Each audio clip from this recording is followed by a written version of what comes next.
এমন মহান তাওয়াক্কুলকে দেখালেন স্ত্রী হাজেরা আলাইহিস সালাম। এবার আসেন, উনিও কিন্তু দেখতে পাচ্ছেন যে আশপাশে কোনো মানুষই নাই, জনমানব শূন্য জায়গা, পানি নাই, খাবার নেই, কিছুই নাই।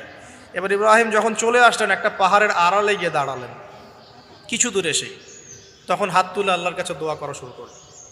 রব্বি, সূরা ইব্রাহিমের মধ্যে আসছে, রব্বি ইন্নী আসকানতু মিন যুররিয়্যাতি বিওয়াদিন গায়রি যি যার'ইন ইনদা বাইতিকাল মুহাররম রব্বানা লিয়ুকিমুস সালাহ ফাজআল আফইদাতাম মিনান নাসি তাহউই ইলাইহিম ওয়ারযুকহুম মিনাথ থামারাতি লাআল্লাহুম ইয়াশকুরুন।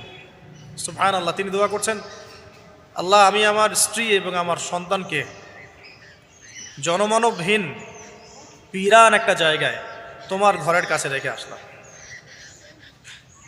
আল্লাহ এই কারণে যাতে করে তারা নামাজ কায়েম করে। কি করে? আল্লাহ, তুমি মানুষের মনগুলোকে তাদের দিকে ঘুরিয়ে দিও এবং তাদেরকে ফল ফলাদি দিয়ে রিজিক দিও, যাতে করে তারা তোমার শুকরিয়া আদায় করতে পারে। এখনও দেখেন ওই জায়গায় নামাজ ঠিকই কায়েম হচ্ছে।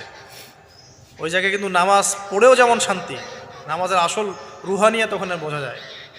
24 ঘন্টা ওখানে নামাজ তাওয়াফ সাই চলতেই আছে, 1 মিনিটের জন্য বন্ধ হচ্ছে না। দেখেন, তারপরে মানুষের মন অটোমেটিক ওখানে ঘোরানো থাকে। সবাই চায় জীবনে অন্তত একটাবার হজ করতে, একটাবার আল্লাহর ঘর দেখতে।